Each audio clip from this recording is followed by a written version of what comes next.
ಗುರುಗಳು ಅತಿ ಶ್ರೇಷ್ಠರು ಅಂತಕ್ಕಂಥದ್ದು, ಅತಿ ಉನ್ನತ ಮಟ್ಟದಲ್ಲಿ ಅಂತಕ್ಕಂಥದ್ದು ಪರಂಪರೆಯಲ್ಲಿ ಬೆಳೆದು ಬಂದಿರತಕ್ಕಂಥ ಇತಿಹಾಸ.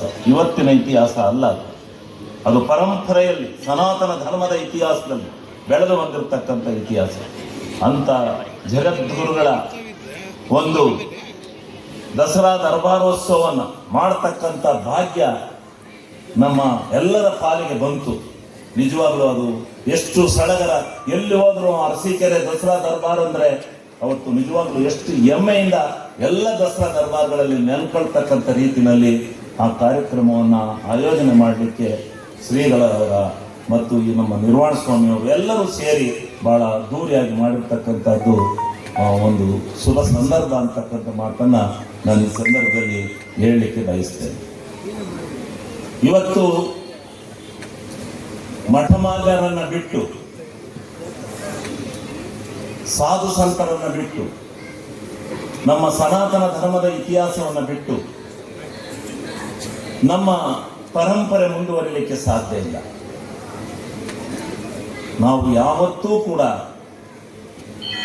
ಮಠಗಳು, ಮಠ ಮಂದಿರಗಳು ಇವುಗಳ ಮುಖೇನನೇ ಈ ದೇಶಕ್ಕೆ ಶಾಂತಿ ಸಂದೇಶವನ್ನು ನಾವು ಕೊಡಬೇಕು. ಇವತ್ತೇನಾದರೂ ಇನ್ನೂ ಶಾಂತಿ, ನೆಮ್ಮದಿ ಬಾಳುವಂತಕ್ಕಂಥದ್ದು ಒಂದು ಸನಾತನ ಧರ್ಮದ ಇತಿಹಾಸ ಇನ್ನೂ ಉಳಿದಿದೆ ಅಂದರೆ ನಮ್ಮ ಮಠಮಾನ್ಯರಿಂದ, ಜಗದ್ಗುರುಗಳಿಂದ ಅಂತಕ್ಕಂಥದ್ದನ್ನ ನಾವು ಅರ್ಥ ಮಾಡ್ಕೋಬೇಕಾಗಿದೆ. ಆ ನಿಟ್ಟಿನಲ್ಲಿ ನಡೀತಾ ಇದೆ.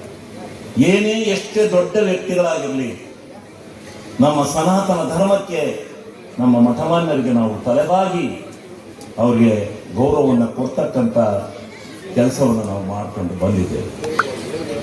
ಆದ್ದರಿಂದ ಇವತ್ತು ಅದೇ ಪರಂಪರೆಯಲ್ಲಿ ನಾವು ಹೋಗೋಣ.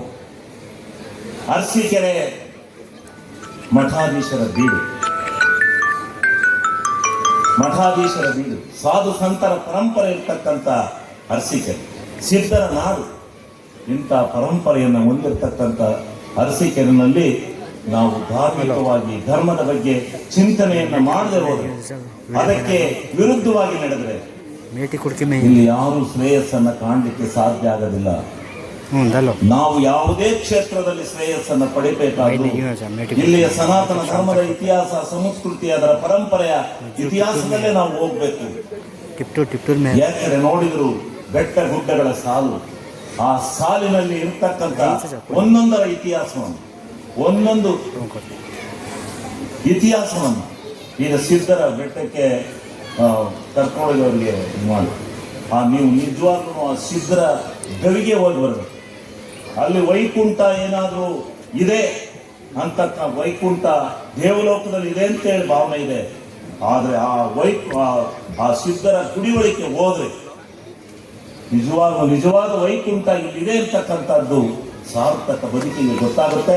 ಅಂಥ ಒಂದು ಪವಿತ್ರವಾದಂಥ ಸ್ಥಳ, ನಿಜವಾಗ್ಲೂ ಅಂಥ ಅನೇಕ ಪವಿತ್ರವಾದಂಥ ಸ್ಥಳಗಳು ಅರಸೀಕೆರೆಯ ಇತಿಹಾಸದಲ್ಲಿ, ಅರಸೀಕೆರೆಯ ಪರಂಪರೆಯಲ್ಲಿ ಇದೆ ಅಂತಕ್ಕಂಥದ್ದನ್ನ ನಾವು ಆ ಕಡೆ ಜೇನು ಕಲಿಸಿದ್ದರ ನಾಡು, ಆ ಕಡೆ ಹೋದ ಎಲ್ಲಿ ನೋಡಿದರು ಅಂಥ ಪರಂಪರೆಯ ನಾಡು ಇವತ್ತು ಈ ಅರಸೀಕೆರೆ ಅಂತಕ್ಕಂಥದ್ದನ್ನ ಇಂಥ ಪವಿತ್ರವಾದಂಥ ಧಾರ್ಮಿಕ ಸಮಾರಂಭದಲ್ಲಿ ನಾನು ಹೇಳಲೇಬೇಕಾಗುತ್ತೆ ಅಂತಕ್ಕಂಥ ಮಾತನ್ನು ನಾನು ಈ ಸಂದರ್ಭದಲ್ಲಿ ಹೇಳಲಿಕ್ಕೆ ಬಯಸ್ತೇನೆ. ನಾನು ರಾಜಕೀಯ ಏನು ಮಾತಾಡೋದಿಲ್ಲ, ನಾನು ರಾಜಕೀಯ